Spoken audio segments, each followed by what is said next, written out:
Oh my God. It's so fucking early again. But we're here.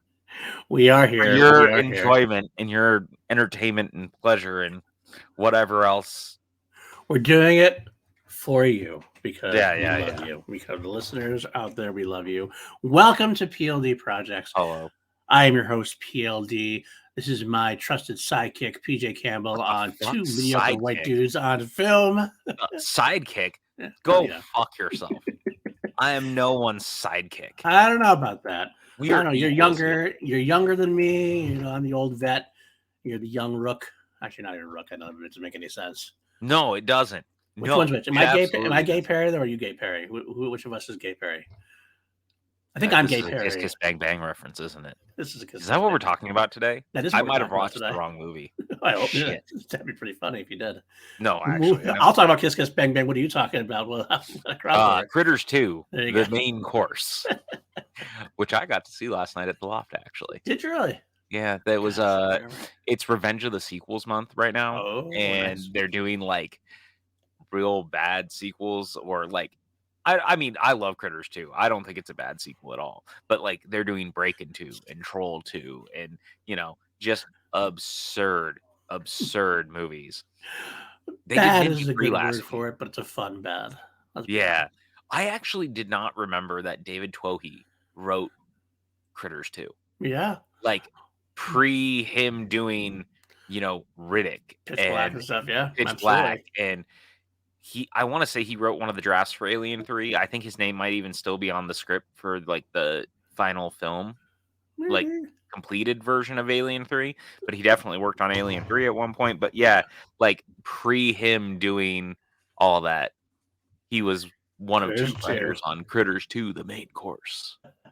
That was his first. I think that was his first credit, to be honest. Yeah. I mean, it probably was. It would make a lot of sense. Yeah, that or Warlocks. Warlock, they came out around the same time. Oh, I like Warlock. That series is fun too. Absolutely.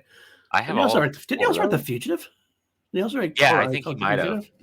Yeah. That sounds right. Because I think the last time I watched it, I looked and I was like, wait a second, like that's weird. That doesn't make sense. But I mean, I don't know why it wouldn't make sense, but it's just weird to see his name attached to anything not science fiction-y. Yeah, that's true. That's a good point. Because I got so used to him doing like science fiction things. Absolutely. Waterworld, Pitch Black, Warriors, good stuff all the way through. Below. Oh yeah, he's super talented. But yeah, it was fun. It was a good crowd. I always enjoy that. But there was another crowd this weekend over in London. Across the pond. That's right. Across the pond. Yeah, just a hop, skip, and a fucking billion miles away from us. Not really, but it's far enough away that you and I couldn't be there in person. But we saw a lot of people that we knew who were over at Star Wars Celebration, including Maddie. That's right. He's a frequenter on this channel. Yeah. But No, it makes me mad to get the announcement that I was like ready to go next to 2027, and they announced it's going to be in Japan now. Yeah, so we're going. Yeah, absolutely. I mean, I think this is it. Like, we're going to Japan. Was ready to go 2020. Like, hands down, they're going to announce Orlando. They're going to announce Anaheim. I heard even a rumor at one point towards the end that it might be New York. I was like, that'd be fucking sweet. I would love it if New York could just drive down and be ready to go. And all of a sudden, like an hour, I went and took a nap, woke up to, welcome to Japan. I'm like, wow, I'm going to have to really start saving if I'm going to want to go to that one. Well, I think we're going to need to get an entire hotel suite for you, me, and some of the others, because I think Japan is beckoning us. It is. Domo Arigato, Mr. Roboto, and all of that. So we'll see what happens. But you know what, man? There's been a lot of talk about Star Wars lately in the media and in the things around us. A lot of people talking in the industry about Star Wars and where Star Wars is at. And Kathleen Kennedy was like, hey, fuck you. Here's 3 movies. And it's the first time in a long time that she and Lucasfilm have announced anything that I'm like so sure is going to happen. Yeah. That it's a breath of fresh air. Absolutely. I will say Star Wars had a big win this weekend for that reason alone. Not only at Celebration, but some interviews she did afterwards. It feels like something has shifted. She feels like she is like, I don't know. I want to say it's from Uncle Bob, the replacements of the Bobs, switching of the Bob. The good Bob. The good Bob came back. The Bob of lesser evil. Exactly. I think that the Iger brother has come back, and he's like, okay, we're not going to be playing footsie with the press anymore. Because they're going to take that, and the punditry takes that shit and runs with it, and this is where we end up with this negative feeling, this negative vibe about whether this is going to happen or not. Because Kathleen Kennedy basically was asked a bunch of different questions throughout the interviews as well as celebration, and she just was very direct about, this is where we are. This is true. This is not true. This is potentially happening. Even if it was a maybe, it was kind of like, this is where we are in that maybe. So it just feels like she's really taken a step forward. I feel like everything she said at Celebration, barring something that's not their fault, is going to happen. I think these are locked in. Oh, 100%. And I can't remember who it was. I was talking to someone, and they were like, "There's no world where all three of these happen. Like, one of these is going to get canceled." And I was like, "Absolutely not." And I'll tell you why. And we're going to tell you why right now. Yep. So it's the first time in a long time that it feels like they actually have a plan and a vision of where this stuff is headed and where it's going, and how things have kind of been scattershot before. They clearly have figured out that's not how they can operate. And part of the problem is, and I feel like I've talked about this before on here, but I'm going to go ahead and do it again. We're way too close to the production side of things these days that everyone is running everything that happens as a bit of news when someone walks into Lucasfilm and just has a meeting, or just like walked past the studio and sneezed in its direction, and suddenly that person has been granted a movie or a TV show or something. Or even just in an interview said, I like Star Wars. I would like to do something with Star Wars. And all of a sudden, next thing you know, the guy's committed to doing 3 films and a TV show. And it's just like, no, he said he likes it. Cool. Yeah, I mean, that's the point, right? They keep doing this. And we're hearing news all the time about people coming in, and then the movie doesn't happen, and people get real mad, and they think that there's all these problems. And look, that's not to say there's not problems over there. Like, it's like any studio. There's going to be things that happen. That's just the reality of the situation, and we just kind of accept that, and we know that, and that's what it is. The problem is that we are seeing too much, right, or hearing too much all the time, and it's creating problems where people are so convinced all the time that there's issues over there, when not necessarily. We're just hearing stuff we shouldn't be hearing, like, way too early on. And I think people point at Marvel and they go, well, look, man, like Kevin Feige, look at all the stuff he's doing. You'd be probably shocked how many pitch meetings and stuff that we never heard about at Marvel that never came to fruition, or failed pilots, or whatever else of things that could have happened over there. Or that were actively developed and canceled. Yeah. Because do you remember when Stephen Moffat met with them, and we were all pretty sure he was writing Doctor Strange? I almost said Doctor Who, because it was a picture of him and Benedict at the studio.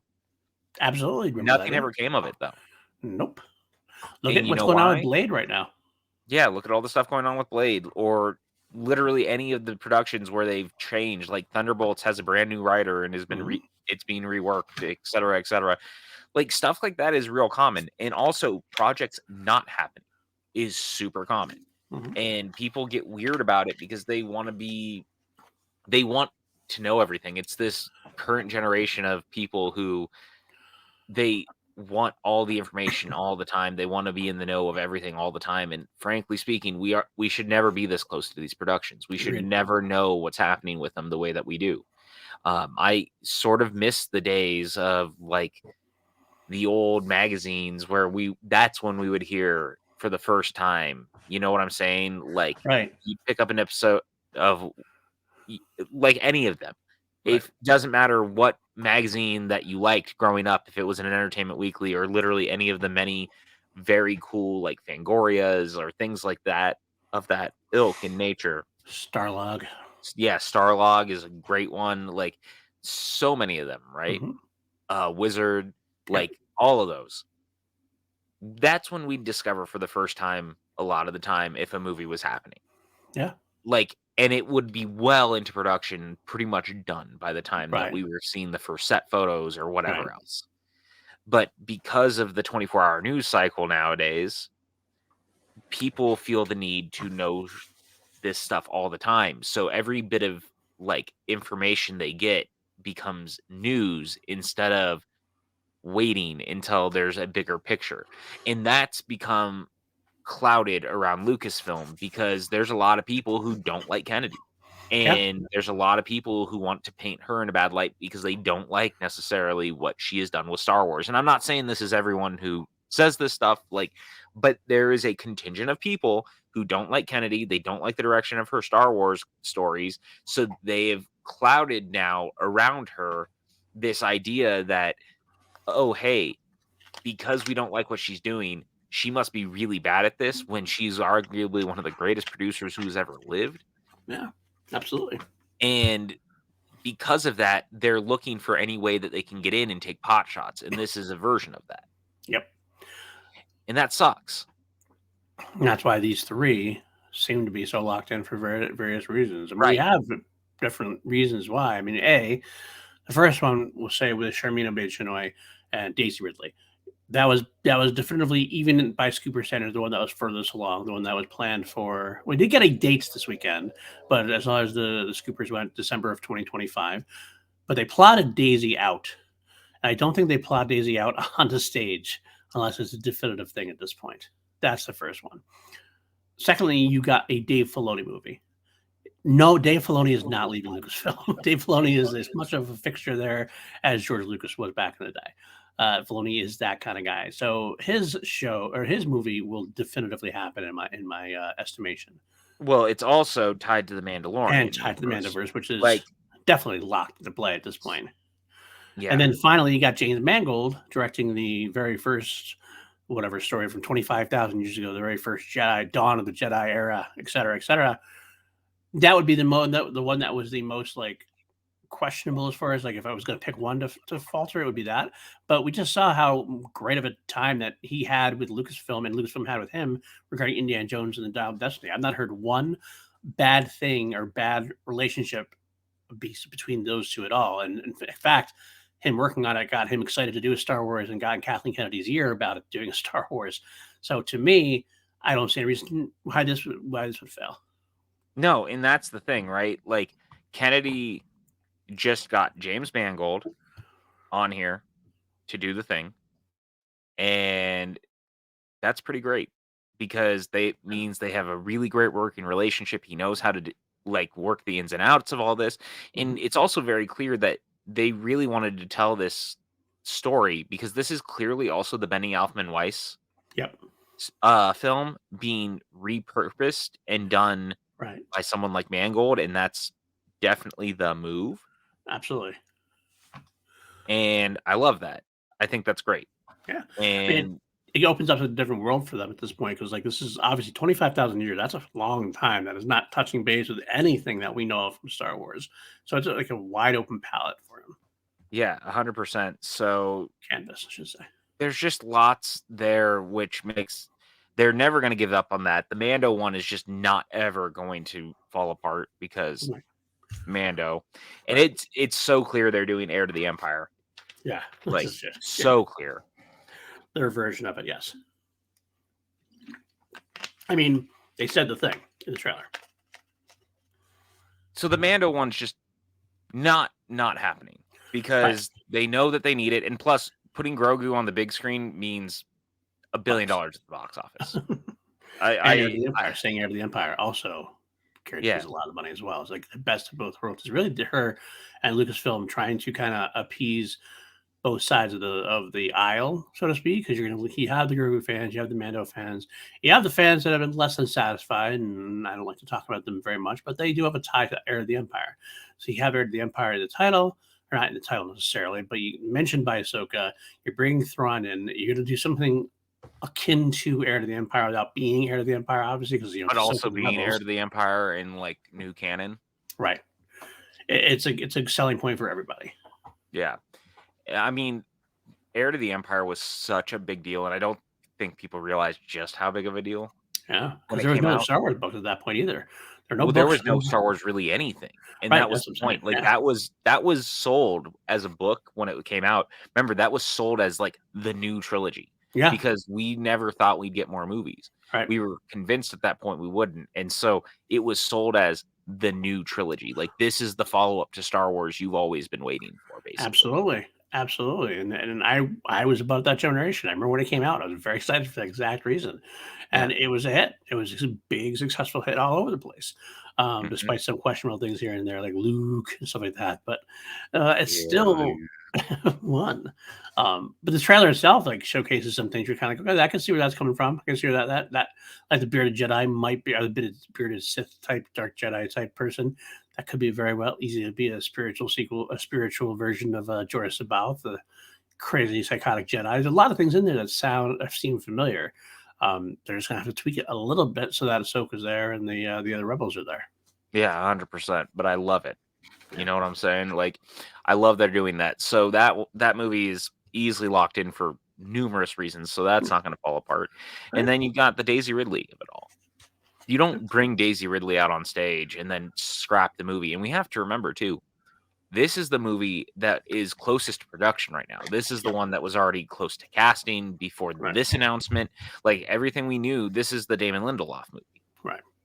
For those keeping score, that means the Damon Lindelof movie is still happening. Yep. No, regardless of what people were trying to say, yeah, people leave projects a Yep. lot. Like, that's Mhm. super normal. You see how many people write and have credits on movies sometimes? That's like a fairly normal thing in Hollywood. I couldn't believe that people were blowing up this idea that Lindelof leaving was a problem. Right. If you're not passionate about a thing, walk away from the thing. Like, 100%. I can't tell you how much better life is in general, and this isn't just about entertainment. If you're not passionate about a thing and there's, like, no love anymore over there, it's time to go. Like, there's Yeah. nothing wrong with admitting that and walking away from a dream project. Lindelof will probably still get credit because he was still the idea guy on this. Oh yeah, he'll be like story by or whatever. Yeah. There's nothing Absolutely. wrong with walking away, but this movie is still happening, and it's very likely, like, very real, the episode 10. Yeah. Whether they call it that or not is another thing entirely, but it'll be episode 10, Yeah, essentially. yeah, absolutely. We both had our little differences of opinion as far as whether it actually will be called episode 10. I kind of feel like it won't be, but at the same time, I do think it is going to be, for all intents and purposes, episode 10, and we're going to be able to say that ourselves. So yeah, I wouldn't be shocked if John Boyega is gonna be in it too. I wouldn't be Just shocked for saying. either. I feel like they just I it to me, I'm like, you got to look at it that okay, John had an issue with how he was treated, or how, and not necessarily how he was treated as a person, but like just as far as a character The was treated, character. things like that. And right, he had rightfully had arguments there. But if you remember recently, he softened from that state. Well, He he's softened also from met that with state. Kennedy. That's what I'm saying. And if you met with Yeah. Kennedy, Right, and Oscar kept saying he would never come back, and yet then he did all that stuff that he was just did over for, like, the theme park attractions and for, like, actually helping sell Star Cruiser, whatever, in Florida and all these things. Like, that cast really deserves another movie, and I think they want the other movie very badly, and I want them to have the other movie very badly. right? So, Absolutely, there's that. absolutely. Um, So so, I thought it was actually a pretty good weekend for Star Wars overall and Star Wars Celebration. Like, we got a lot of cool news, but it was nice to get an idea of where the franchise is headed. Like, we're also finally expanding out of the 60-year period. We know that is so exciting to me because two of these movies are set on different sides of that. Like, yeah, one going into a future that we've never explored, and one going so far into the past that we've never really explored. so Um, it practically is like a new, almost like feature movie in that way, because we know nothing about that time frame. what a fucking breath of fresh air. Like, honest to God. It's so nice to be excited, and again, I actually like the sequel trilogy because inherently all Star Wars is actually good, thank you.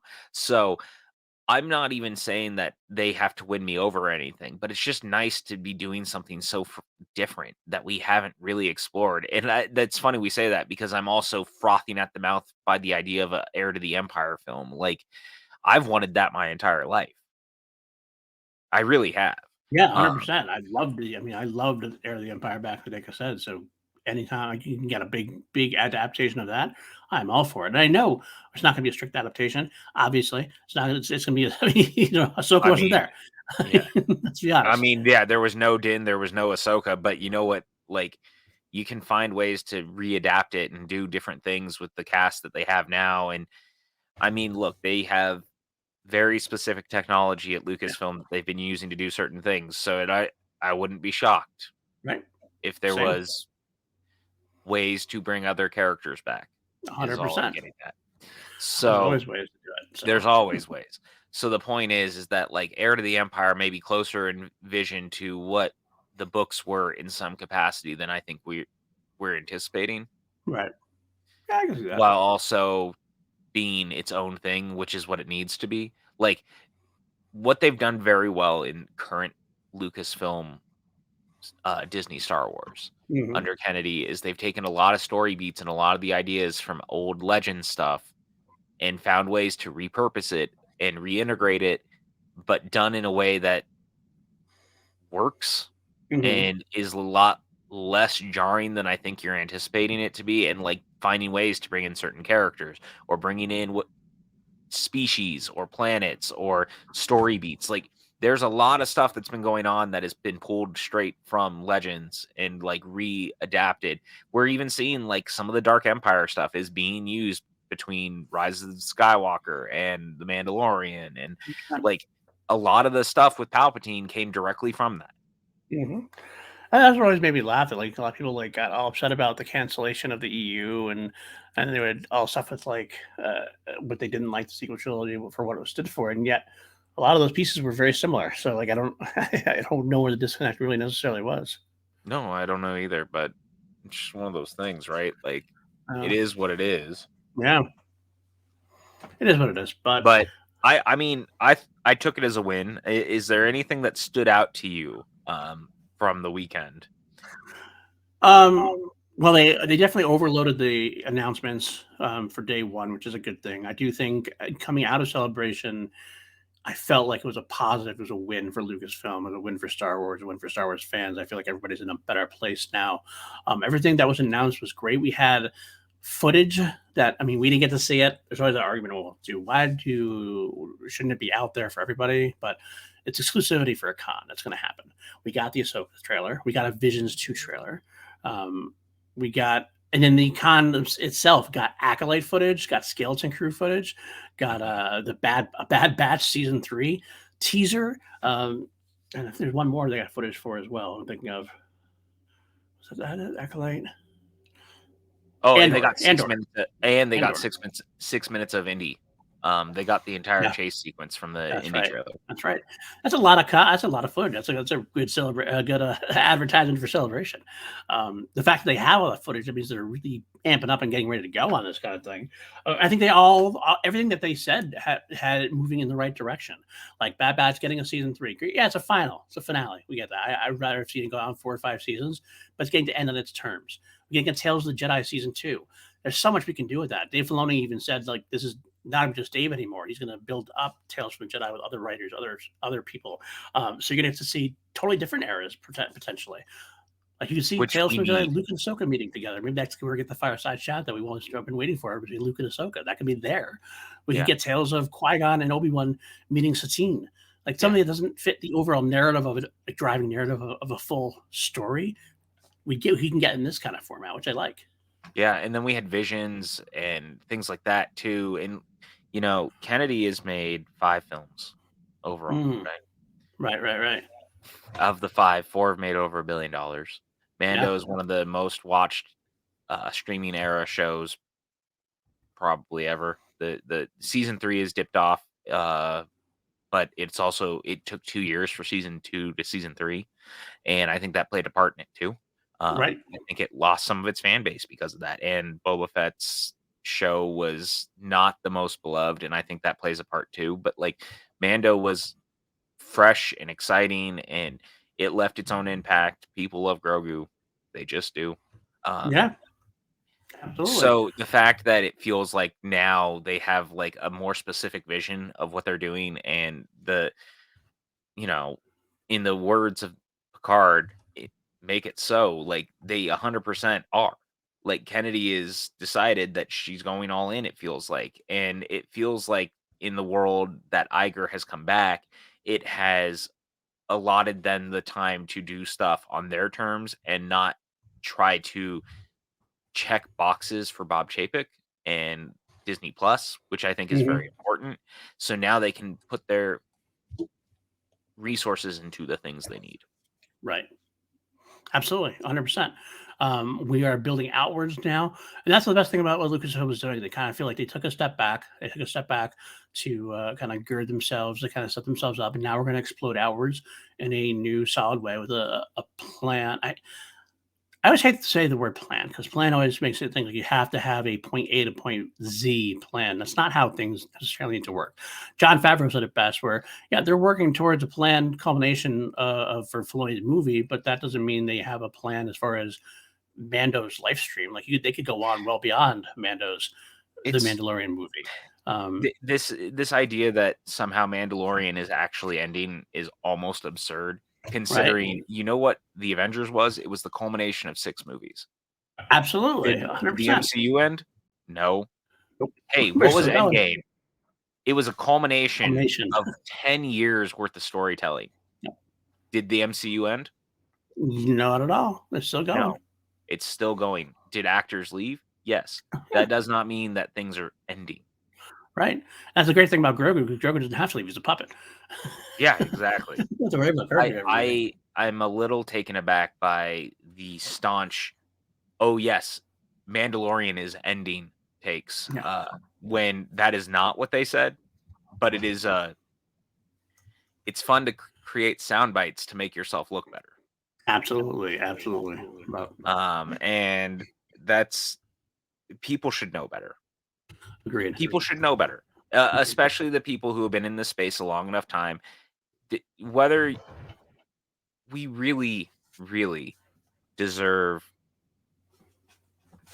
journalists who don't want to twist the truth to be right. Yeah, 100%. You know, it just is, and I'm gonna say that. Like, you need to know better, and you should know better. And I know twisting the words to be right. It's twisting the words to like get the clicks that you think. Like I've seen so many ideas where like the headline is one thing, and nothing in the article backs up the headline. It's like, what are you saying? What are you doing here? Yeah, and I just have to say that it's just kind of disheartening to see people walking down that path. Because I thought that certain people would know not to do that. And that's neither here nor there, I guess. But just when it comes to Star Wars and movie news and stuff, just be honest. Like, don't create a narrative just to do it. Like, it's messy. Yeah, absolutely. And I'm not going to like say I'm a saint about this stuff because quite frankly, if I hear a leak has gone out or a rumor's gone out, I'm going to check it out because I want to hear about it. Yeah. I try not to like take it. I try to take it for what it's worth and go, okay, well, what has Lucasfilm said? What has Star Wars said? Okay, oh, they're working with Lindelof. Interesting. When Lindelof left, I'm like, okay, that's just the way it is. It sucks, but it's the way it is. I think because again, have our own Hollywood. Yeah, absolutely. I think we just all need a personal sense of responsibility to take what's given us and not go so far as to like be upset when something changes because it's not ours to be upset about in a way. If you're going to be that way, then you shouldn't look at all. You should wait until it's officially announced and go from there. And I know somebody's out there going to throw out there, oh, Rogue Squadron was officially announced. Yeah, you know what? Yeah, that's going to happen. You know what else was officially announced was Inhumans, and guess what happened there? Yeah, like, absolutely. Every once in a while, stuff happens. It just does. Plenty of things have been officially announced that don't happen. Wild Hogs 2 was announced. Yep. You remember that? That was on stage. They had that entire cast come out on motorcycles and announce a second movie at D23 years and years and years ago. Yeah, where's that one? Where's that? Hollywood happens, man. Yeah. Things happen. It is what it is. And that was a bummer. But guess what? Like, for the most part, almost none of the stuff that has not happened has ever officially been announced. Right. Exactly. And sometimes it's funny too because like sometimes not even Lucasfilm's fault or whoever's fault. For example, like the only other thing I can think of that was officially announced was that Rangers of the New Republic series. But And obviously, there's was supposed to be extenuating right. circumstances. Absolutely, there's supposed to be a lead character who is no longer a part of the company for righteous reasons, and Yeah, I was so all gonna of a say like sudden, that's that the fallout there. Rangers of the New Republic did not happen because on they anything didn't know how Lucasfilm to did. do it. Right. And parts of Rangers of the New Republic has clearly made its way into Mandalorian and is making its way into other things. Like, Yes.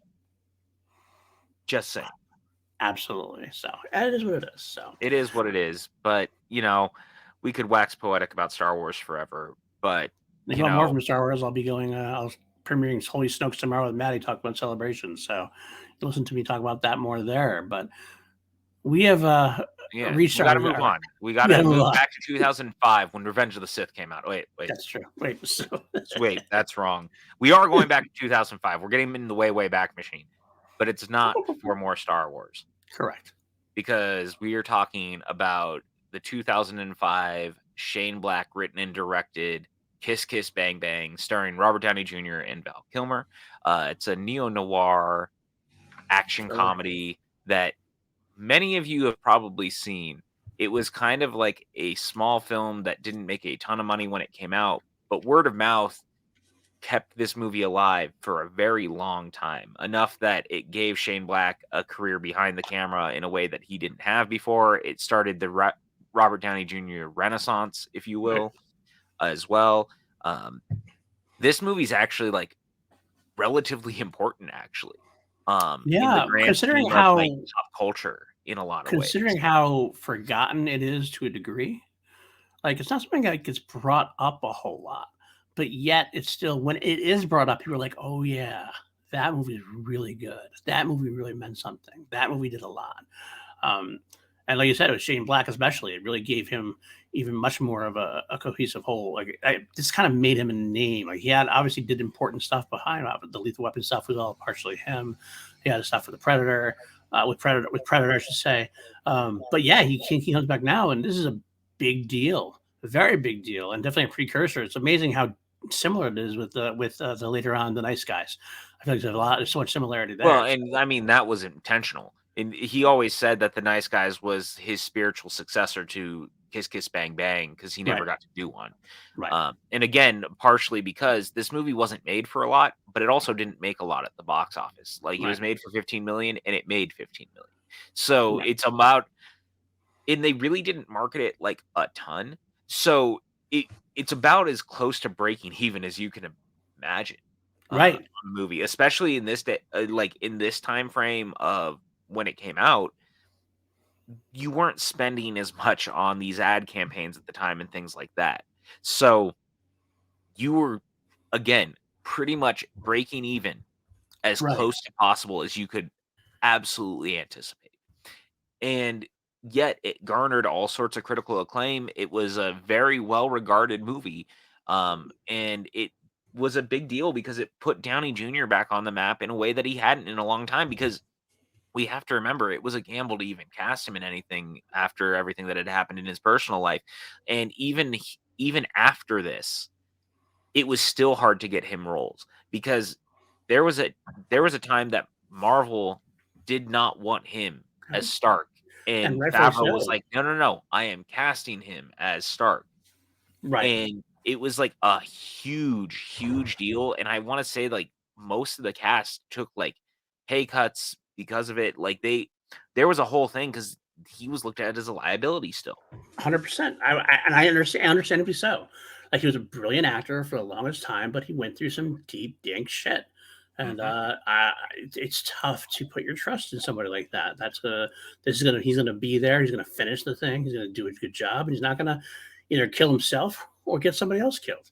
Like it just seems like it's a dangerous risk you got to take. And quite frankly, he had never had quite reached the heights where like it was like, is this worth the risk? Mhm. Um, he had a couple of great critically acclaimed roles, and he was very successful in those. But it's like I don't know if it's worth it. But I'm Right. glad they went with him. I'm glad they think he turned himself around because he's become quite the figure of the past like 2 decades now. Yeah, I mean, that dude went from burning down hotel rooms in Palm Springs and having a judge look down on him and saying, if you don't get your shit together, you're being locked away for life, Right. to this. And now he's arguably one of the biggest stars on the planet, and he's made how much money and started organizations to help people and done so much stuff.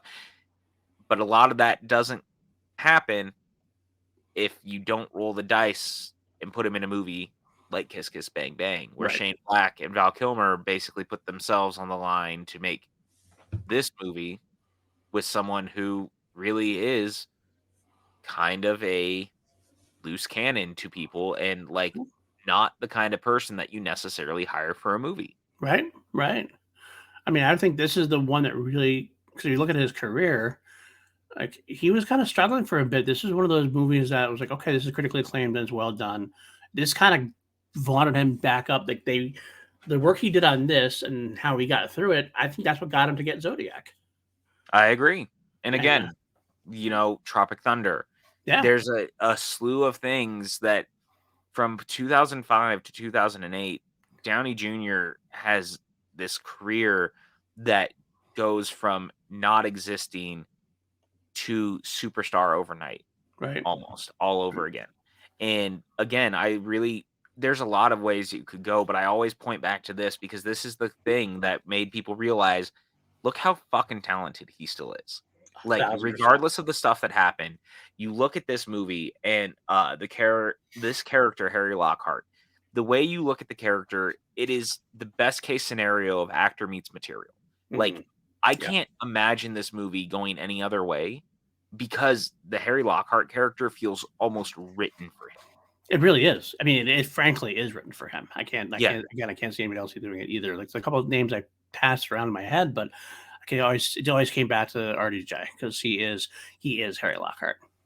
Yeah, he absolutely is. And the way that he and the material mesh makes for like such a perfect film going experience. Yeah. And that's just his side of it. But then you have the Val Kilmers in this. You have the Michelle Monaghan's in this, the Corbin Burnsons, the Larry Millers. Like, this movie has so many cool character actors and people that you might recognize, but it all feels like the perfect melding point to have Shane Black, his writing, his direction, these actors cohesively coming together under Joel Silver.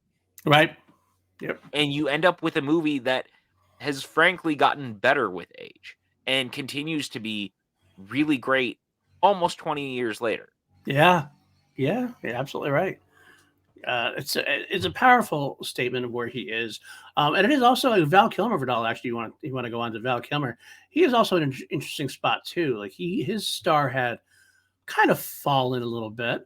He wasn't quite the superstar that he was back in the day. Top Gun obviously made him. Willow, he was a big thing. Doors were big. Tombstone was big. Even he became a Batman. But he kind of started falling down a little bit. He kind of I on Dr. Moreau was trash. The Saint was a great film, but definitely underperformed. Of course, I can't not mention Pollock, but a small role in Pollock. But it was, again, solid, but like he kind of wasn't. That's what I'm saying. He does a small role in Pollock, whereas he used to be like a big superstar, big budding superstar. Didn't quite have that anymore at this point.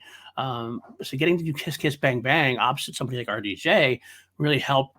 I don't know if it placed him back on the map because it never did, but it was definitely a good boost to his career at a time where he needed it. Oh, it absolutely was. And again, even Shane Black, because at this point, Shane Black, people have kind of turned on him. Right. A Long Kiss Goodnight did not do super well at the box office.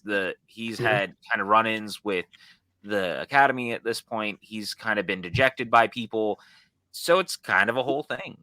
Like, he feels like he has something to prove. Downey Jr. feels like he has something to prove. Kilmer feels like he has something to prove. And you end up with a movie that is so wickedly funny and so just kind of bananas. And it's so funny now watching it. And then we watched the Lethal Weapon movies. We're going to be talking about the Nice Guys here soon. Yep. All the stuff that Shane Black was involved in, you can see the DNA from it early on. Kiss Kiss Bang Bang feels like the weird culmination of that. Yeah. but under his direction, where it's like, I'm gonna do all the shit that I've always done with all the things that I've been involved in, and I'm gonna make the most Shane Black movie possible. Right. Like, The Nice Guys continues that trend, but without Kiss Kiss Bang Bang, I don't know if we would have gotten there. Because No. Kiss Kiss Bang Bang feels like a real, like, love letter to his own career almost. Oh And yeah. that seems almost vain, Yeah. but considering the fact that this guy gave us, like, Lethal Weapon and so many different cool projects over the years, Oh, Last Boy I Scout, also Last don't Action mind. Hero. Yeah, You absolutely. know what I mean? In Mhm. this movie, it's charming, it's fucking funny. Yeah. The action, there's not a lot of action, and you No. don't need it because No. it's much more of like a noir mystery, Right. and it's great for that. Like, it's a great, great story, and it's I mean, it sure so had its fun. moments, though. Definitely sure had its action Oh, moments. 100%. Yeah, Yeah, more ways but than one.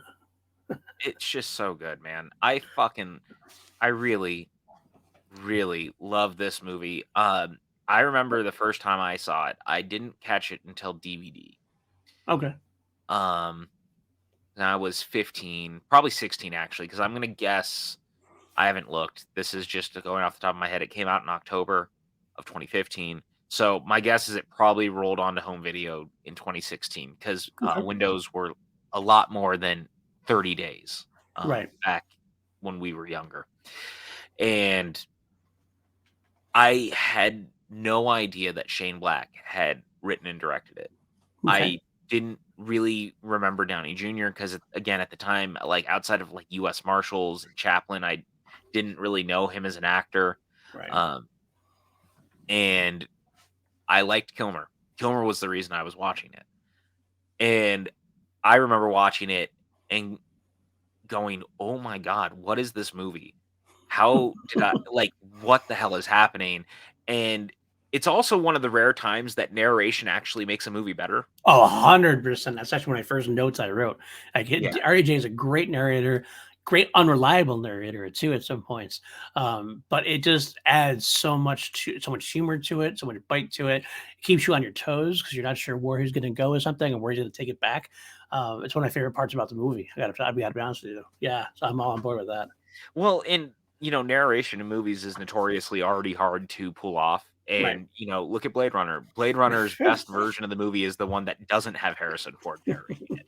So, and yes, like, that's a real thing because if you've seen the original cut of Blade Runner, Ford narrates the entire thing. In the final cut, which is the one that they use for, like, Blade Runner 2049, and it becomes Ridley's preferred version, there's no narration in it. So, narration is typically seen as some sort of, like, death nail in a Yeah. coffin of a movie. People really do not seem to like narration a whole lot.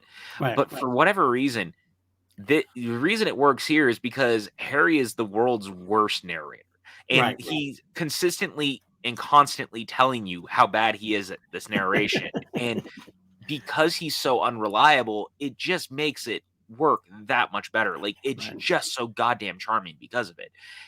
I I remember the first time watching it, and he goes, "Wait, fuck, I didn't tell you about the robot thing," and he starts trying to, like, work backwards to, and he goes, "Just fucking enjoy the robot scene." Like, you're, what is happening right now? And yet I can't look away because it's hysterical. It's wonderful. It really does a great job of like setting you up in the story with them. Like, you're at a bar with Harry. That's what you're doing, right? You're at a bar with Harry, and he's telling you the story. Yeah. Because that's how it is in real life. When you talk, oh wait, shit, I forgot to. This part's important. Go back, rewind. Like, that happens all the time. Like, I know when you're telling stories, and in this case, it's just done humorfully, especially because of RDJ. RDJ just has that kind of charisma, that kind of chemistry, that kind of way he words things. It just made it humorous. Yeah. Yeah, it's the best. And, that unreliable narration really makes the entire movie, which the wraparound at the very end when you get to it and it's him looking into this video camera and he's basically been documenting the whole thing, and Kilmer's gay Perry walks in and he's like, "What are you doing? Like, turn this off. Like, what is happening right now? You don't need to be doing, like, it is the best cap on the reason it's even being narrated. Right. that you could 100%. possibly ask for. And also, it leads to the best joke, which is him covering Downey Jr.'s mouth to stop him talking and being like, "Oh yeah," and to all the Midwesterners out there, sorry we said fuck so much. Because also earlier in the movie, tying it all around, is Downey Jr. going, "Could I say fuck more?" Like it just so perfectly plays off the earliest joke to Right. the last joke. Yeah, absolutely. Well, it's a great through line. A great through line indeed. But yeah, I've got to say one of the best things about the film also is just the chemistry that RDJ and Val Kilmer have. It's very much they tell you who these characters are, they show you who these characters are, and the characters just be the characters. They don't change how they don't go through a whole lot of change. RDJ maybe has a little bit of a little bit of a learned lesson here and there, but I love Gay Perry. He just makes me laugh, and it's something that I don't know if they can get away with nowadays, being so flagrant about it. But I think Val puts it in a good light and makes it humorous without being like they're making fun of it, so to speak. Because he's probably the strongest character in the whole film by far. Oh, I mean, honestly, Gay Perry is Gay Perry is why this movie could never be made today. Times have changed. Even in the last 20 years, there's no world where this movie gets made at this point, probably. But the Gay Perry of it all, man, like the fact that it's such a joke within the film itself and really leans on making it's actually a little I like it because it feels almost ahead of its time, trying to make him not feel like every gay man that media was producing at that point, in like being super flamboyant all the time. And like you could be gay and also a hard-boiled detective who is like a tough guy. Yeah, And absolutely. I love that. But the jokes at his expense sometimes throughout the movie feel like you could never make it now because it became his name, right? Like, and yet it makes the character better. Absolutely, and because the fact he owns it, he's in on the joke in a way. It's not like a thing. Like I like still gay. Me? No, I'm knee deep in pussy. I just love the name so much I can't get rid of it. It's so good. Oh, it's the best, and so good. Even the thing with his pistol, I don't want to. I am not going to say what he calls the pistol. I feel uncomfortable doing that these days. But like the name of his pistol kills me, and the reason for why kills me even more. Yeah. And the fact that even that wraps around later, right? Yeah. Like they always find a way in this to like make a joke, and the wraparound of the joke is always really good. Also, did you notice what is it with Shane Black and bringing back dead presidents? Because Nixon appears in The Nice Guys, Abraham Lincoln appears in this. It's a good point. It's a good solid point. Had you ever noticed that? Because I hadn't hadn't thought noticed about it. it. No, I hadn't noticed it at all. Abraham Lincoln shows up at the end of the movie for no reason, really, other than like a good throwaway joke. But you're like, wait, what just happened? And then in The Nice Guys, when Gosling falls into the pool, what the hell does he see? Nixon. Of all the things, what is it with him and the presidents? It's a good question, Shane. That's a good question. We have a question for you, Shane. What is about presidents and you? Yeah, it was a thing that I was thinking about. Also, dude, credit where credit's due. Michelle Monaghan is fucking excellent in this movie, and this is like a big break for her. She is so freaking awesome in this movie. Yeah, she's beautiful. She's smart. She's clever. She's funny. Everything about her just mwah. I mean, because I remember seeing her like her next thing she's in, obviously Mission Impossible 3, which is one of my favorite Mission Impossibles. And of course, she does a great job in Gone Maybe Gone and things of that nature. But yeah, at this point, what had she been before this? Like Born Supremacy, Constantine.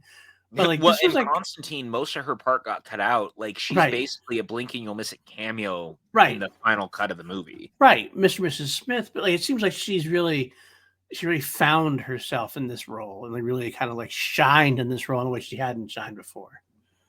Mm-hmm. And I think that this is what I would call a star-making turn. Yeah. And I love that for this, for her specifically, because the other thing with this is her chemistry with Downey Jr. is so off the charts, and their pairing is so fun. And the way that they go back and forth, it's very reminiscent of like 40s, 50s type of filmmaking to me, which of course kind of was the point of the movie. Like this is a hard-boiled noir detective film, and it's Right. supposed to be like a throwback to the Humphrey Bogart era and like a lot of the old detective pulp novels and things like that.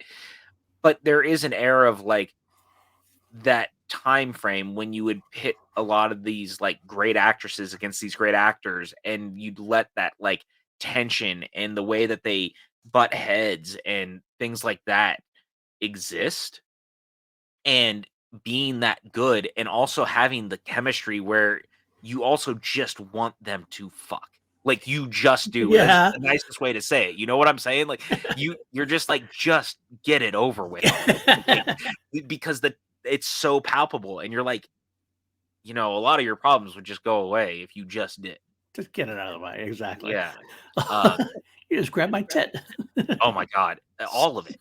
It's just so funny and they're so good together. The Yeah.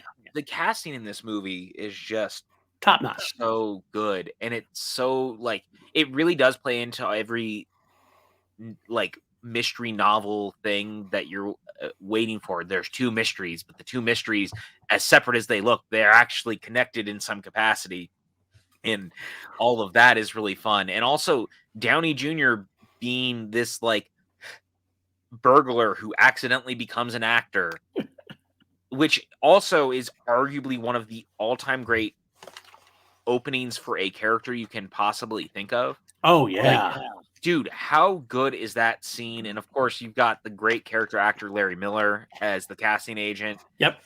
Oh my god, dude, that scene is so fantastic. And when the It's like cop, yeah, it's just so good. Everything just falls into place for it too. You're like, is this really happening? They're all buying it. It's like the perfect storm kind of situation, and it just works. And it just humorous as hell. And you're like, he's gonna get away with this, isn't he? He's gonna get away with this, and he does. And it's like, it's so well done. It's very well done. yeah, and because of course, as Shane Black movies do, this one's taking place around Christmas. He's caught at this toy store where he's Right. robbing it. One of the people he's with gets killed, and he goes running to get away from the cops, and he ends up in this casting call, and he walks in and he's trying to hide, and the casting agents are like, "Hey, we're not ready for you yet." And then Larry Miller's character, Dabney Shaw, goes, "No, no, no. We're ready. Let him go. He looks ready." And the fact that the scene is playing into what he's doing Right. makes it that much funnier, and he has like this visceral reaction while he's reading it, and Dabney going, "Man, I love these new kids. Like, look at it, method acting. That's what we want." And then this cop walks in that's looking for him, and he goes, "Oh, sorry, Right. didn't Good mean to luck. interrupt," and Right. just like walks off and leaves, and Downey Jr.'s Harry just gets away with it. It's obvious. I mean, he The doesn't best. usually get away with it. Given his conversation with the kid on the phone much earlier on, he's someone who does definitely fucks up a lot. But yet, Yeah. this is just his time where he's going to make it right. Oh, dude, it's so funny. It makes me laugh, and it's just a great character introduction. Yeah, 100%. Um, it just continues to be this good all the way through. And the real funny thing is to be honest, for a murder mystery, the movie has like a trajectory, but it also just kind of meanders. Like Yeah. it doesn't have like a straight structure. Right. And I actually think the movie is better for it. Like it just kind of lets the characters exist in the world and the scenes just kind of happen. Like there's no looking for the next thing. Things just kind of Right. happen, and I like that because it kind of feels, because Harry's narrating it, unreliable in that way, but in a good Mm. way. Yeah, I get that. I get that too. Um, I was going to say that I like the fact that when you get them together and you get the crew together, all three of them really tend to shine in their own individual ways as well as together. That's something that's very rare. That's something that's very rare because usually you have like two people have the chemistry, you wait for them, but all three, like the three big ones, RDJ, Michelle Monaghan, uh, Val Kilmer and RDJ, and Val Kilmer and Monahan, all three, they have this kind of chemistry together, which really keeps driving the script forward. Which goes back to what you're saying. You don't need the story beats to kind of hold it together. You can let them breathe and let that be your story. You have A, B, instead of having point A, B, C, D, E, F, G to Z, you have A, L, Z, and you get there. I get that through it. I think that's a good thing for it. Oh no, it absolutely is, and it's again very funny because ultimately the Nice Guys is very similar, but the Nice Guys has such a forward trajectory comparatively. Like it is so story driven while also letting the characters breathe, whereas this one just kind of is it almost feels like a day in the life movie, even though it's not a day in the life. Right. I Um understand. Yeah. yeah. Like anyone who knows like the day in the life movies are stuff like Boyhood, which also not really a day in the life, but also is. But Clerks, Dazed and Confused. Yeah. Yeah. Like movies that just kind of let characters exist and you're just hanging with them. You're hanging on for about 24 hours. Yep. Yeah. So this movie definitely has that flavor. Yeah. And one of the things I also like is that, again, as we've talked about, because this feels like loving Shane Black movies and what like this whole thing, there's a lot of similarities between this and his other films, but you start to see like even the Nice Guys uses a lot of the same pieces with Parties in Hollywood, the dead body situations, the way that those all kind of play out, and we'll talk about it again more with the Nice Guys. Yeah. But you start to see a lot of the similar pieces, and I love that. Like it's very cool. It makes it kind of fun because you're watching it and you're like, "Oh, that's interesting." Like the parallels are really cool. Yep. And they're smart and they play into it. And the funny thing to me in hindsight, and again, I guess I should wait till next week, but I'm going to bring it up anyway. It makes me laugh that so there's this scene with Downey Jr. where he's going to the bathroom and they find the dead body. It was the dead body that was in the lake and it's been moved into the hotel room. Right. And he has like this reaction where he finds this dead body. Cut to the Nice Guys where he's the dead body and Ryan Gosling has a reaction to him being it. Like it just kind of makes me laugh. And the way that they both have very similar yet different reactions. The one in the Nice Guys makes me laugh more because it's totally like an Abbott and Costello moment. Right. The way his voice goes, the way he's trying to do the Abbott, but not like he can't get the words out, so he's just like making sounds and pointing. It's so perfectly on point, and Downey Jr.'s is a lot more manic. Just pees all over, and he pees all over it. But the point of fact is that there's these two different scenes with the two leads who find dead bodies, right? Just hanging out. It just makes me laugh. Yeah. And of course, they toss this body too, and it's like a funny way too. Like you drop off the hotel floor, you're boom, boom, like oh shit, God, that was a person once, damn it.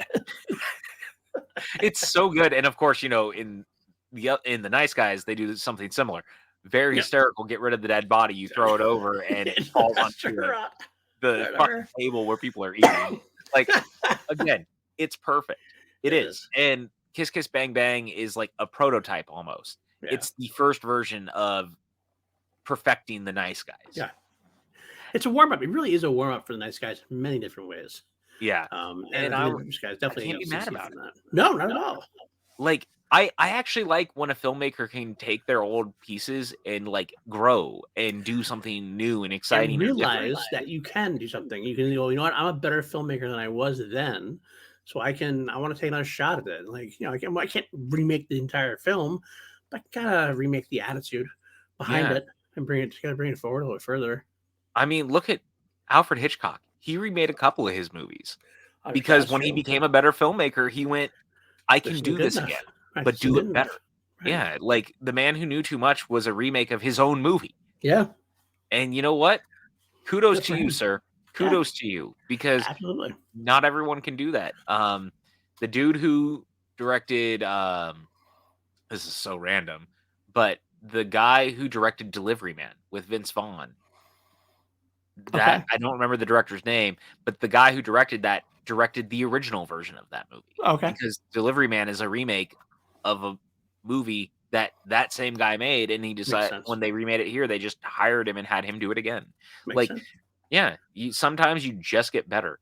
Um, I also have to say, I think that this movie has like a very real sense of some of the Hollywood scene and the way that things are in Yeah. especially at that time, that era, how Yeah. things were in Hollywood. Like, it really exudes the dirty, Seedy nasty, weird, underbelly. seedy Yeah. underbelly version. Yeah, Right. the one that we talked about a little bit that you see in Lethal Weapon.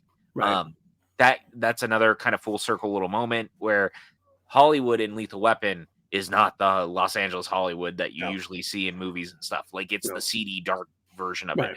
This is going deeper into that, and I've always kind of appreciated it for that.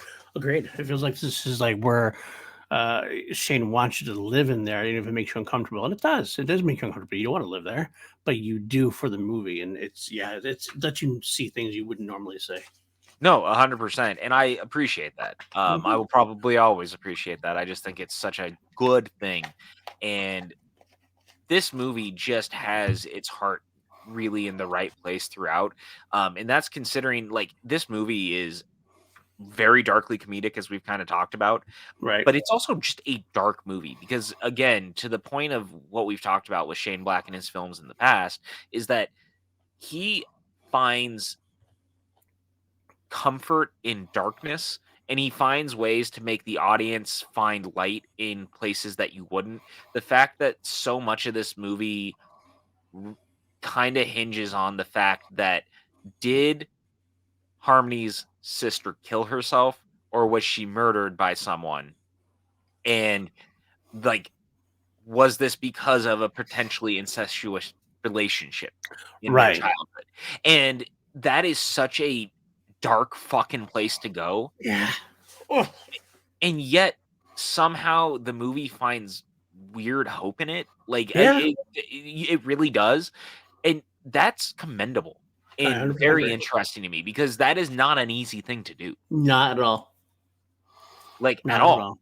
Mm. And that leads to like the ending of the movie once it all comes full circle and you realize that Harmony's sister did in fact kill herself. Yep. It was just a bad stage of events that led to it happening and why it happens.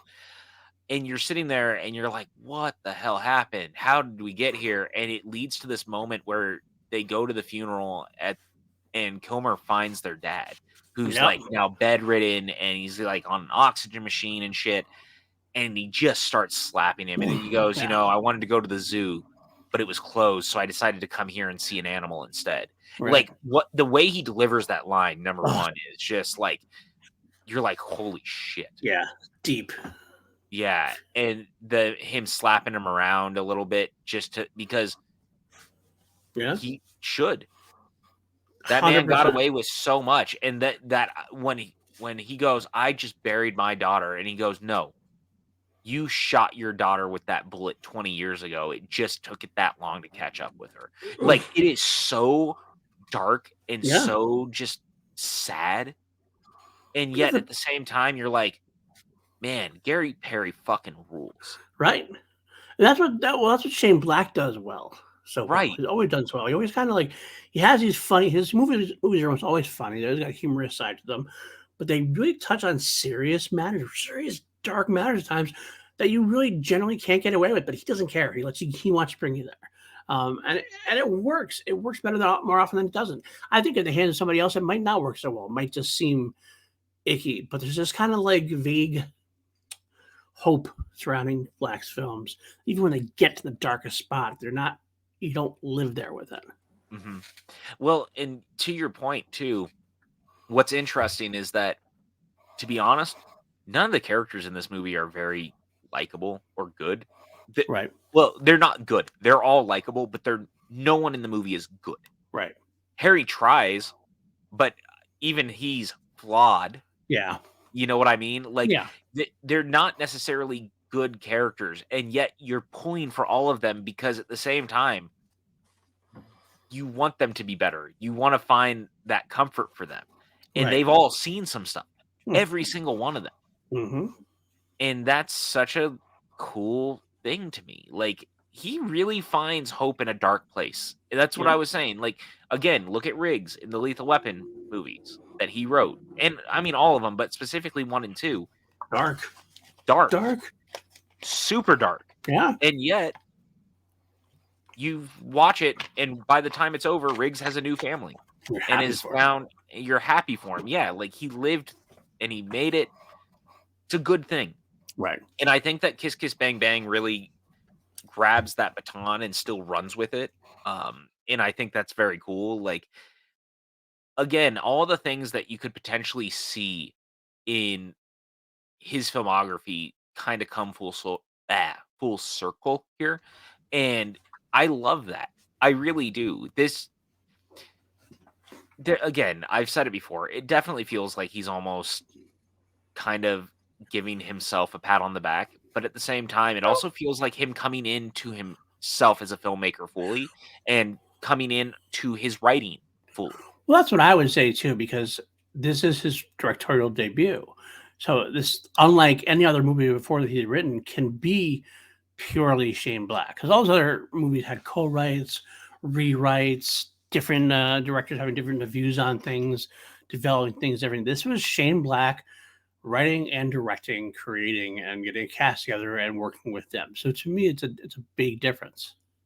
Yeah, no, and again, that's why like I prefaced it as not a bad thing, but Right. also like a him embracing the stuff that he had done in all of his things Right. to a point, but then trying to this is the first time like really his script wasn't touched by anyone else, right? Right. As we're aware, the Lethal Weapon scripts were all kind of mended and Right. moved around. Long Kiss Goodnight similarly. Last Yeah. Action Hero, he didn't even want his name on. Remember that. Because so much of it was not the movie he had initially written. Right. Bec- and yet at the same time, because he was finally able to do a movie where no one really came in and did touch-ups on it, you Uh, feel the Shane Black voice for the yes. first time. Like fully for the Right. first time. Again, Lethal Weapon was standing because Lethal Weapon always felt like the one that was least touched the original. Like Yeah. you can feel the Shane Black of it all. Right. This is the first time that it feels totally, fully formed and untouched. And that's a good thing for him. Yeah. And I think 100%. that when you look at his movies now, you still see it because he has embraced that part of himself and he's just going with it. And Right. that's very cool. Midnight Sky specifically is almost like a spiritual sequel in a way, and it does feel the same. Iron Man 3, well, I think it's a little different only because it's the Marvel franchise, but still does a But great job of it. Still has a lot in it's there that's him. yeah, and I was gonna say, and to that point, right? Right. Again, here's him and Downey Jr. Look how well they work together. They make Iron Man 3 together, which Iron Man 3 is the best Iron Man film. Don't at me, film bros. Um, there's still a little bit of the darkness though, because that's the one that deals with Tony's PTSD and what all the stuff that he's gone through, and he doesn't even know if he can be a hero anymore because Right. what good is he? He's just a man in a can Panic versus Attack. Yeah, he's a yeah, Panic Attack and stuff. Yeah, absolutely. It's like my favorite too for that reason. right. And it's so true to that. And it's so real. And there's so much great character stuff in it. And again, it feels like a Shane Black film. Their Yeah. buddy comedy aspect is there with him and Rhodes. Like all of that Mhm. stuff is super great. There's the stuff with him and Pepper that's really good. Like Iron Man 3 is also very quintessentially Shane Black in the MCU. It is why I like it so much because it Yeah, feels like a Shane Black film in the MCU. That is not for everyone, but at the same time, you know what? I like that. I want to have director vision type stuff in my movies. I agree, and that's why we're both so much fans of Sam Raimi's Doctor Strange. Correct.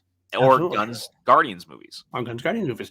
I'm the same way with the Iron Man 3 aspect of it. I still am not sure if I like 1 or 3 better, but I still probably would lean towards 3 myself at this point because 3 has grown superiorly amongst Marvel movies throughout. If I rewatch them, I get more uniqueness from it, more direction from it, and Robert Downey Jr. at his best, some of his best performances working for it. It's all really good.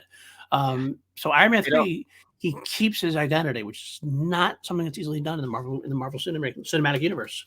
yeah, and of course, one of the things that Black has been really good at too throughout his career is like the villain is always someone that was there the whole time and you didn't really necessarily see it. Iron Man 3 also has that. Kiss Kiss Bang Bang has that. Like, this is why he's so good at doing it. And it works every single time for me. Now, the Predator is the outlier at this point in his career. Unfortunately, we actually talked about, do we even do that? And we were like, maybe when we get to the Alien Predator franchise, because we've talked about doing that too. I have to rewatch it. I gotta say, because I remember when I first watched the movie in movie theaters, I didn't hate it like everybody else did. But so I kind of want to rewatch it and see now. But I mean, look, I think it's passably entertaining, but it's not a good Shane Black Predator movie. Okay, that's fair. Because it feels like the studio definitely, and we know for a fact the studio tampered with it, right? And so that plays a part in it too, right? Absolutely does.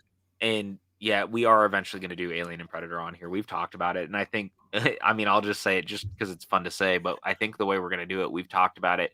We're not going to do it like all the Alien movies, then all the Predator movies. We were talking about doing it chronologically, so like we'll do Alien and Alien, or Alien, Predator, Aliens, etc. Aliens, Predator, yeah, and we'll do it in release order all the way through Covenant, and then the Predators. So it would be fun to do it that way. That means the AVP movies would be sandwiched in there somewhere in the middle, because there's not a good way to do that. Yeah, chronologically, yeah. I do not look forward to revisiting Alien versus Predator Requiem. I also do not look forward to that. It's probably one of my least favorites of the entire franchise, if not. Oh, it is my least favorite of the entire franchise, and that's considering Alien Resurrection exists. That's true. Yeah, that's scary. That's sad. I know. Yeah. Oof. It is it's my least favorite as well. I mean, I actually don't mind Alien vs. Predator. I actually don't mind the first one either. I don't think it's the most well directed, but I think it's actually a pretty good movie. It feels like a Dark Horse comic. Yeah, that's a good point. It does feel like that. Not us tangenting again. Yeah. So do you, we've been talking about it a lot. Do you remember the first time you ever saw this movie? Was it like, it was actually much more recently. It was much more recently. I did not see it when it first released. I didn't hear about it when it was first released. I'm thinking I wasn't watching movies a lot at that time. I had young kids at that point, so I didn't get to go out nearly as much. It wasn't something that made its waves on. Obviously, streaming didn't happen back then. Right. It really wasn't until I think I saw Nice Guys first, I want to say. Okay. So it was you went to this after the fact. Yeah. I think I started looking for Shane Black, and at that point I said, well, I should go back. So I loved Iron Man 3. I loved The Nice Guys. I loved his work on Lethal Weapon. Like, why haven't I watched this yet? I looked at the box, like, wow, Robert Downey Jr., Val Kilmer. Why haven't I watched this yet? And I was very solidly entertained. And I saw, again, because I saw it after The Nice Guys, I saw where The Nice Guys cribbed some notes from this to a degree. And it worked out well. I'm just glad that you even discovered it, considering you hadn't seen it before. Yeah. But man, do I dig on everything about this movie. There's so much great dialogue in it, because Shane Black is such a great wordsmith, and the way that he plays with all this stuff is great. The lines like, do you know what you'd see if you look up the definition of idiot in the dictionary? A picture of me?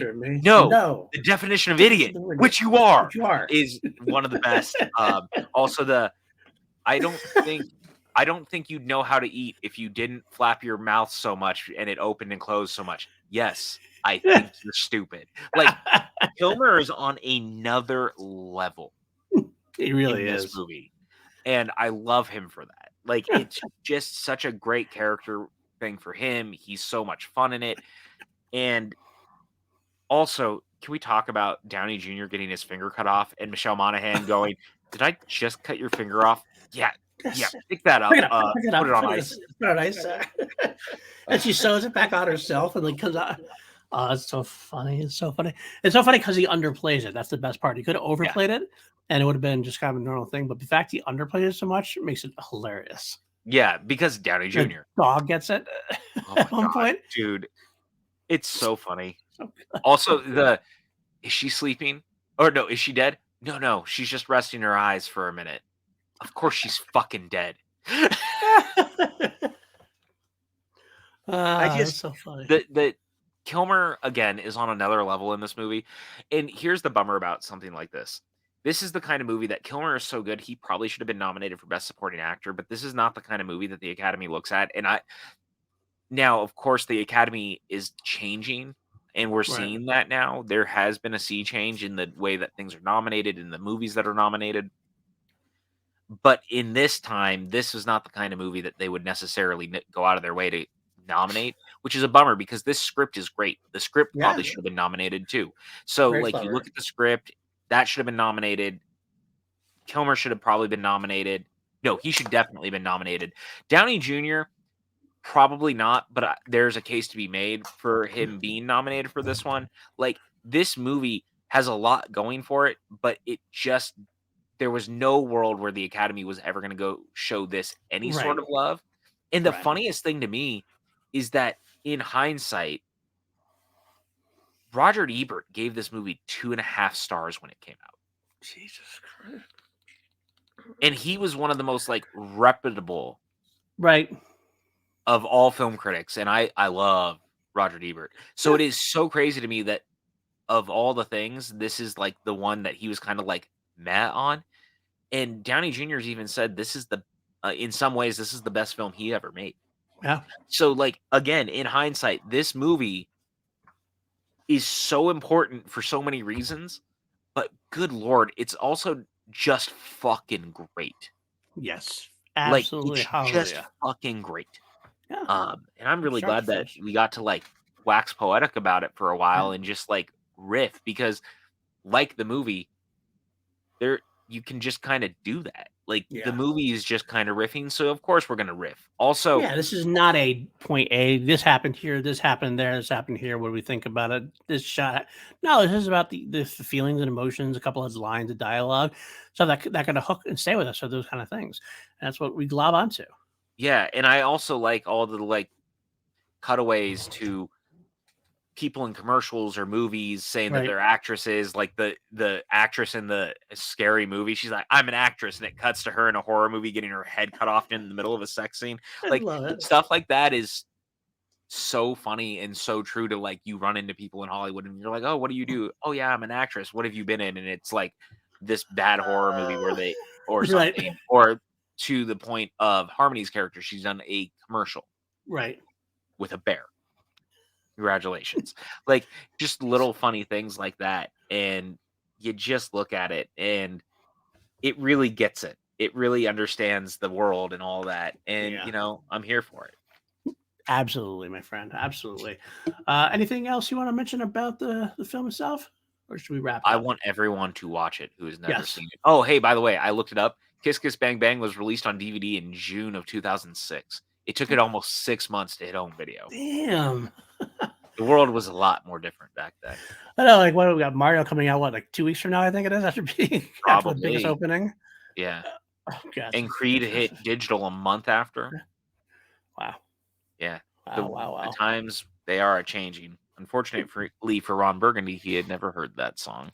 Fair enough, fair enough. Well, yeah, other than that, yeah, not much else to say. The score was good as well, like the Neo John score. Ottman's a good, Yeah. good composer. Good composer. Absolutely, and yeah, we've basically said all. I think that's the thing about this is always going to kind of be a shorter episode because there's not a lot to really. There's a lot of little things, but there's not a lot of long lengths of dialogue to talk about. It's all about the feel, the emotions. So we get that right away. It's a chemistry thing, and you can only say that word. You can only say that so often. But yeah, this is one of my favorite films of this era. My favorite Shane Black films of all time, and I can't wait to juxtapose this with The Nice Guys in 2 weeks. Oh, yeah, me too, 'cause I have a lot to talk about with The Nice Guys, which I think is, like, a modern classic, Me but too. Kiss Kiss Bang Bang also, arguably, is a modern classic, Yeah. and I hope that if you've never seen this movie and you just watched it for the first time for the podcast, I hope you loved it as much as we did. Yeah. And if you did not watch the movie, I hope that we convince you to watch the movie. I'm sorry that we spoiled it for you. Yeah, Don't absolutely. forget to get your parking validated before you leave. And Click to that any like. Midwesterners out there who are listening, sorry I said fuck so much. And in this case, we'll translate it to click the subscribe, and I'll just leave notes on where we are. And then, yeah, we said fuck a lot too. So we do apologize to those Midwesterners out there. Where can the folks find you, PJ? Twitter, Instagram, PJ_Campbell. You can find me here hanging out, doing the thing, just living my best life right now, man. Same here, buddy. At Paul_News on Twitter. You can find me here all over the place. Holy Snow, Star Wars podcast. It's going to be tomorrow. Class Action back next week. Crown Jewel of the Queen. Couple of podcasts like Harris Dance and review coming up.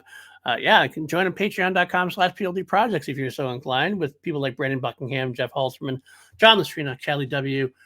All sorts of cool ass people. Matthew Kearns, Austin Cadell, all sorts of cool people like that. Much love to you guys, John Lastrina, Jeff Alterman. You guys really help keep the lights on. I really do appreciate it. Come join us. Come have a good time with us next week. Again, next week, but 2 weeks from now, the Nice Guys. And so I can't wait to get into that. Hey, you did the thing again. I did. Oh, we didn't rate it, did we? Nope. I'm so glad I'm so glad I got you. I got you here as my sidekick. Yeah. Wow. Really? We're going back to that? Wow. Bring it back together. You're a bad friend. I gotta tell you, it's so weird. I think I forget to rate it because it's not. We don't have this as a franchise thing. This is like its own little thing. So I was like, oh, I'm used to comparing the franchises together. So this is its own thing. Okay, give me your rating. How does that scale of 1 to 11? Because we always do things on up to 11 here on PLD Projects. So this is a movie that just has gotten better with age for me. And I think that, again, it might be the most Shane Blacky movie ever made, considering The Nice Guys also exist. But this feels like untethered for the first time, Shane Black. And so because of that, because of the cast, because of what it is, I'm going to give this thing a 9.5. It's like very close to perfect. There's a couple of things throughout direction wise that he hadn't quite gotten there yet. That's why, like, the action beats, we don't really talk about them because the action beats are kind of whatever. Like, they're very not that fun. They're not memorable. Like, and not fun was not the right word, but not memorable is the right word. It's got some growing pains, but it's pretty much as close to perfect at times as it can be for a movie that probably shouldn't exist. Right. For all intents and purposes, as we talked about earlier, like between the casting and the director, like this movie probably shouldn't exist. And it does. And that's really awesome and really exciting. So I'm going to go ahead and give it a 9.5. All same reasons for you, but I don't quite rank it quite as high for that reason. I'm going to give it a solid 8.5. I think part of it might be myself being a little iffy because I know I prefer The Nice Guys. So it almost hurts itself just by comparison, which is kind of unfair to the movie, maybe a little bit, because of the Shane Blackiness of it, so to speak. But I do appreciate everything it's got going for it. But like you said, the action beats aren't very memorable. There is some meandering at times. I kind of sometimes wish there's a little more story beat to it here and there, even though I agree and said that you don't need a whole lot of story. A little story could have maybe tightened it up a little bit, maybe. But yeah, the solid 8.5 is not bad at all. Not bad at all for a directorial debut. I'm getting these two people back on their feet. Yeah, so that's where we're gonna end that part. We're still pretty close to each other. We always are. Yeah, we're very rarely, if ever, too far off. Like, there really hasn't been a major discrepancy between the two of us when it comes to this stuff. The closest is Annabelle Creation, and I'm still not sure I've forgiven you for that, but that's okay. That was only 8-6. Yeah, that's not bad at all. No. I'm glancing through if there's anything else that's even close to, like, maybe Halloween as one, maybe. I don't think so. I think even the Halloween ones, we were like, the one time I thought that for sure we were going to have a big discrepancy was on Zombies Halloween, and then we ended up within like the exact same place. It's funny because we spent like the whole episode being still at each other, not at each other's throats, but really highly against each other. But at the end of the day, it's like, yeah, but. Yeah, and that was honestly one of my favorite episodes because the truth of the matter is at the end of the day, as back and forth as we were going and talking about it, like we still came to the same conclusion that this is where this movie ends up. It just makes me laugh. Like, absolutely, we're just that in sync most of the time. We just come at it from different angles, land close, and the plane's close to the other.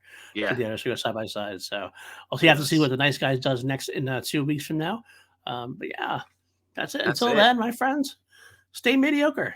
Never underestimate the power of mediocrity. Bye, friends.